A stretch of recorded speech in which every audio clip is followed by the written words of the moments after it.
கர்த்தருடைய பரிசுத்த நாமத்திற்கு ஸ்தோத்திரம் உண்டாவதாக. இன்றைய ஜீவ வார்த்தை நிகழ்ச்சியை கேட்டுக்கொண்டிருக்கும் அனைவரையும் கர்த்தருடைய பரிசுத்த நாமத்தினால் வாழ்த்துகிறேன், ஆசீர்வதிக்கிறேன். இன்றைய தின தியானத்திற்கு தேவன் கொடுத்த வேத பகுதி அது ஏசாயா தீர்க்கதரிசி எழுதின புஸ்தகம் 43ஆம் அதிகாரம், அதில் 19ஆம் வசனம், அதில் முன்பகுதி. ஏசாயா 43:19 அதில் முன்பகுதி. இதோ நான் புதிய காரியத்தை செய்கிறேன், இப்பொழுதே அது தோன்றும், நீங்கள் அதை அறியீர்களா? தேவன் இன்றைய தினம் புதிய காரியத்தை இப்பொழுதே செய்வேன் என்று சொல்லுகிறார். நமது வாழ்க்கையிலே, இதை கேட்டுக்கொண்டிருக்கும் உங்களது வாழ்க்கையிலே, உங்களது காரியங்களிலே ஒரு புதிய காரியம் நடக்கப் போகிறது. நீங்கள் வெகு நாட்களாக காத்திருந்த, தேவ சமூகத்திலே காத்திருந்த காரியங்கள் நடக்கப் போகிறது. அதற்கும் மேலாக புதிய காரியங்கள் தேவன் செய்வதற்காக காத்து கொண்டிருக்கிறார். ஆனால் தான் தேவன் சொல்றாரு, நீங்கள் அதை அறியீர்களா? நீங்க அதை புரிஞ்சுக்காம இருக்கீங்களா? நான் தான் எல்லா காரியத்தையும் செய்கிறவன், தொடக்கமும் முடிவும் நானே அப்படின்ற தேவன் மூலமா தான் சகலமும் நடக்கிறது. எண்ணங்களையும் செய்கைகளையும் உண்டாக்குகிற தேவன் மூலமா தான் சகல காரியங்களும் நம் வாழ்க்கையில நடக்கிறது. தான் சொல்றாரு, இதோ நான் புதிய காரியத்தை செய்கிறேன். புதிய காரியத்துக்காக எத்தனை பேர் வெயிட் பண்ணிக்கிட்டு இருக்கீங்க? என் வாழ்க்கையில ஒரு புதிய துவக்கம் வேணும், என் தொழில ஒரு புதிய துவக்கம் வேணும், என் படிப்புல ஒரு புதிய காரியம் நடக்கணும், என் வாழ்க்கையில, திருமண வாழ்க்கையில ஒரு புதிய நன்மையான காரியங்கள் நடக்க வேண்டும் என்று எத்தனை பேர் இதை கேட்டுக்கொண்டிருக்கோம், நினைச்சு கொண்டு இருக்கிறீங்க? தேவன் உங்களுக்கு நேராக சொல்கிறார், நான் புதிய காரியத்தை உங்கள் வாழ்க்கையிலே செய்வேன். நீங்க என்னென்ன காரியம் கேட்கிறீங்களோ புதிய காரியங்கள் அனைத்தும் நான் செய்வேன். அதாவது பழைய இதெல்லாம் எல்லாம் முடிஞ்சு போனதெல்லாம் புதுசாக உண்டாக்குறதுலாம் அதெல்லாம் வேற. ஆனாலும் நீங்க நினைப்பதற்கும் வேண்டிக் கொள்வதற்கும் அதிகமாக கிரியை செய்கிற தேவன் என்று சொல்கிறார், நான் புதிய காரியம் செய்கிறேன். அது எப்படி இருக்குமா? மனிதனுடைய இருதயத்தில் தோன்றவில்லை. அதாவது இருதயத்திலே தோன்றாத காரியங்கள், நீங்க நினைத்து பார்க்காத புதிய காரியங்கள் உங்கள் வாழ்க்கையில் நடக்கப் போகிறது. அது எப்படி இருப்பாருங்க? அதுவும் இப்பொழுதே தோன்றும். இன்றைய தினமே இது நடக்க போகிறது. அதை மட்டும் விசுவாசிங்க. நம்மளுக்கு கொடுக்கப்பட்ட ஒரே ஒரு கட்டளை என்ன தெரியுமா? தேவனை விசுவாசிப்பது. வேற ஒண்ணுமே கிடையாது. எல்லாத்தையும் நடப்பிக்கிற தேவன் என்னுடன் உண்டு. அவர் சகலத்தையும் பார்த்துக் கொள்வார். சகலத்தையும் எனக்காக யுத்தம் செய்கிற தேவன், எனக்காக சகலத்தையும் செய்கிற தேவன் என்னுடன் உண்டு. அந்த விசுவாசம் மட்டும்தான் தேவன் நம்மகிட்ட கேட்கிறாரு. வேற எதுவுமே தேவன் நம்மகிட்ட கேட்கல.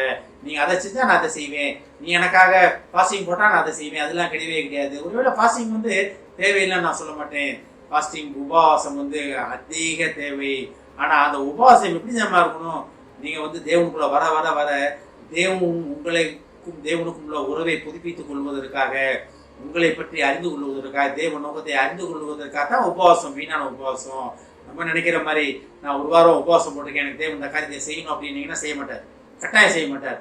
தேவனே, நான் உமக்காக நான் என்ன செய்யணும் ஆண்டவரே? நீர் என்னை அழைத்த நோக்கம் என்ன ஆண்டவரே? படைத்த நோக்கம் என்ன ஆண்டவரே? அப்படின்றதுக்காக தான் உபவாசம். உங்களை தூய்மைப்படுத்திக் கொள்வது, உங்களை பரிசுத்தப்படுத்திக் கொள்வது, தேவனுடைய திட்டங்களை அறிந்து கொள்வது தான் உபவாசத்துல மெயினான காரியம். அதை விட்டுட்டு நம்ம நிறைய நேரம் போராடிக்கிட்டு இருக்கோம்.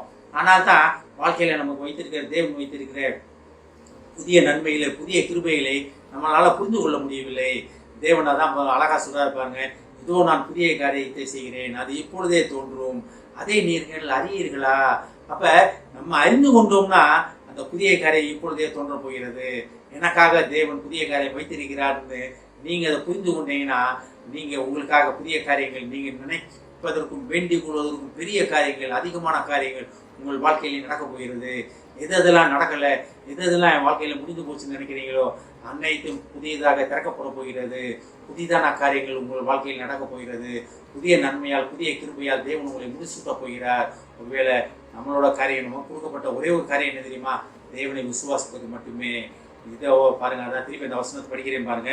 இதோ நான் புதிய காரியத்தை செய்கிறேன், அது இப்பொழுதே தோன்றும், இப்பொழுதே அது தோன்றும், அதை நீங்கள் அறியாதீர்களா? நீங்கள் அதை அறியீர்களா? அப்ப தேவன் இப்பொழுதே புதிய காரியத்தை செய்வதற்கு வல்லவராக இருக்கிறார். எப்ப? நீங்கள் அதை அறிந்து கொள்ளும் பொழுது. ஆமென். ஜெபிப்போம். எங்களை அறிவான அன்பின் பரலோக பிதாவே, கர்த்தாவே, நீர் எங்கள் வாழ்க்கையிலே ஒரு புதிய காரியத்தை, புதிய ஆரம்பத்தை செய்ய போகிறேன் என்று சொன்ன வாக்குக்காக நன்றி ஆண்டவரே.